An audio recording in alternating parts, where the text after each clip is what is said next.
కాంగ్రెస్ ప్రభుత్వం ఏది పోలవరం నల్లమల సాగర్ ఒక్క ఇంచు కూడా ముందుకెళ్ళకూడదనే స్థాయిలో ఫీజిబిలిటీ రిపోర్ట్ కానీ డిపిఆర్ కానీ ఏది రెడీ అవ్వకుండా అడ్డుకోవడానికి ప్రయత్నం చేస్తున్నప్పుడు దీన్ని మీరు ద్రోహం అని లేకపోతే వాళ్ళకు అనుకూలంగా ఉండడానికి తెలంగాణ ప్రభుత్వం కాంగ్రెస్ ప్రభుత్వం నిర్ణయం తీసుకుంటుందని ఎలా అంటున్నారు హరీష్ రావు గారు? సార్, ముందుగా ఋషి గారు మీకు ఏబిఎన్ ప్రేక్షకులకి యజమాన్యానికి అడ్వాన్స్ గా సంక్రాంతి కనుమ భోగి శుభాకాంక్షలు.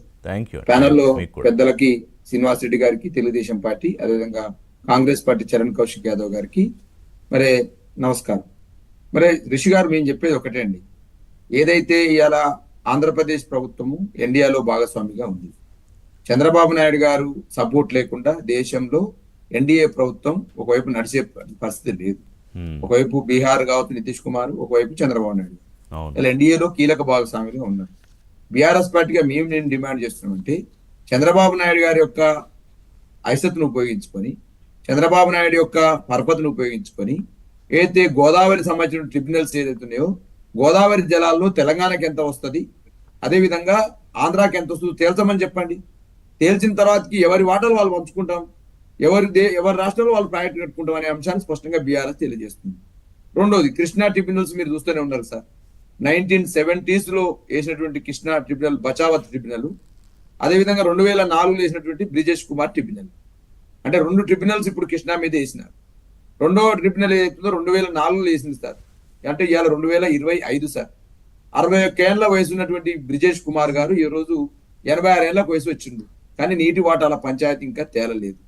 కాబట్టి ఈ ట్రిబ్యునల్స్ ఏదైతే వేసిండ్రో ఆ ట్రిబ్యునల్స్ కావచ్చు, కేంద్ర జలశక్తి సంబంధించినటువంటి మంత్రిత్వ శాఖ కావచ్చు, కేంద్ర జలవనరుల సంఘం కావచ్చు, అపెక్స్ కౌన్సిల్ కావచ్చు, కృష్ణా రివర్ మేనేజ్మెంట్ బోర్డు కావచ్చు, ఇవన్నీ అంశాలను కూడా కేంద్ర పరిధిలో ఉంటుంది. కేంద్రం దగ్గర ఉన్నటువంటి పరపతిని ఉపయోగించుకొని చంద్రబాబు నాయుడు గారు ఫస్ట్ తెలంగాణకు, ఇప్పుడు చంద్రబాబు నాయుడు ఇప్పుడు ఎన్డీఏలో భాగస్వామిగా ఉన్నారు. బాలరాజు గారు మీరు చెప్తున్నట్టు కాదు, గతంలో మీరు అధికారంలో ఉన్నప్పుడు, కేసీఆర్ గారు ముఖ్యమంత్రిగా ఉన్నప్పుడు, ఆంధ్రప్రదేశ్లో జగన్మోహన్ రెడ్డి ముఖ్యమంత్రి ఉన్నప్పుడు ఇద్దరు పార్టీల మధ్య మంచి సంబంధాలే ఉన్నాయి. అలాగే కేంద్రంతో కూడా మంచి సంబంధాలు ఉన్నాయి. మొదట్లో మీకు మంచి సంబంధాలు ఉన్నాయి, జగన్మోహన్ రెడ్డి గారికి కూడా ప్రత్యక్షంగానే పరోక్షంగానే మంచి సంబంధాలే ఉన్నాయి. మరి అప్పుడు కూడా ఎందుకు పరిష్కారం చేసుకోలేదు? అప్పుడు కూడా మీరు అపెక్స్ కౌన్సిల్ భేటీలకు హాజరయ్యారు. ఆ రాష్ట్రానికి మీరు వచ్చారు, ఈ రాష్ట్రానికి ఆయన వచ్చారు. సార్ 2014లో కూడా రాష్ట్రాలు విభజన జరిగినప్పుడు మోదీ గారు అమరావతి శంకుస్థాపనకు వచ్చినప్పుడు కేసీఆర్ గారు చంద్రబాబు నాయుడు గారితో సైక్యతతో ఉన్నారు. ఈ రోజు కూడా మాకేం దుష్మన్ సార్, మాకు తెలంగాణ నీటి విషయంలో జరుగుతున్న పేచీ తప్ప ఇతర రాష్ట్ర ముఖ్యమంత్రి ఈ రోజు కేసీఆర్ గారు చంద్రబాబు నాయుడు పేరు చేస్తారా? చంద్రబాబు నాయుడు పూర్తిగా చూపించకుండా రాజకీయం చేస్తున్నారా మీరు? జగన్మోహన్ రెడ్డికి బీఆర్ఎస్ సైక్యత ఉందని, టీడీపీకి బీఆర్ఎస్ సైక్యత లేదని కాదు మా వాదం. అక్కడ మా వాదం, మా విధానం, మా ఆలోచన విధానం అంతా కూడా తెలంగాణలో జరుగుతున్నటువంటి కృష్ణా జలాల్లో కావచ్చు, గోదావరి జలాల్లో ట్రిబ్యునల్ అవార్డ్స్ తేలకుండా ఎవరు కూడా కొత్త ప్రాజెక్టులు కానీ కొత్త నీటి వినియోగం కానీ చేయొద్దు అనేది బీఆర్ఎస్ పార్టీ వాదన. ఒకవేళ అటువైపుగా ఆంధ్రప్రదేశ్ ప్రభుత్వం ఆ రోజు జగన్మోహన్ రెడ్డి గారు ఉన్నప్పుడైనా రాయలసీమ లిఫ్ట్ ఇరిగేషన్ పనులు చేస్తున్నప్పుడు మేము అడ్డుకున్న మాట వాస్తవం.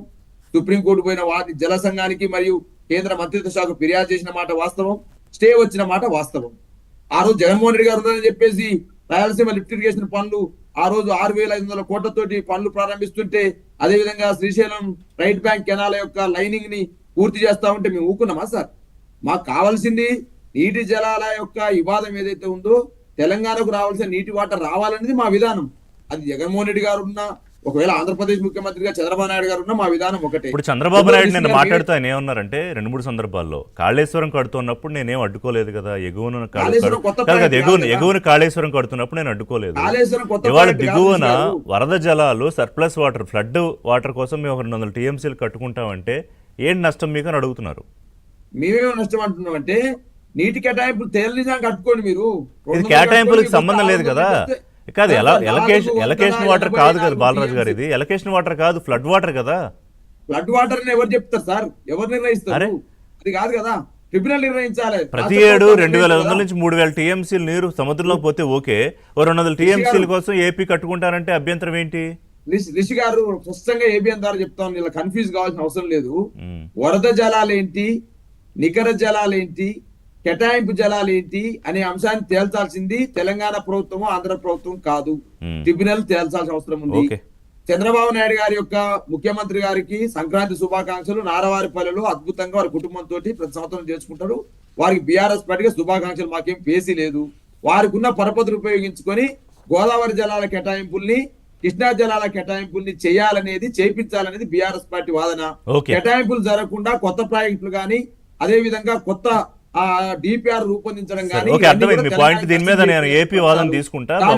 షార్ట్ బ్రేక్ తర్వాత శ్రీనివాస్ రెడ్డి గారు బ్రేక్ తర్వాత మీ దగ్గరకు వస్తా. కేటాయింపులు లేకుండా ప్రాజెక్టులు కట్టడానికి వీలు లేదు. పాయింట్ నెంబర్ 1 మీరు ఎలా నిర్దేశిస్తారు? ఇవాళ టీఎంసీ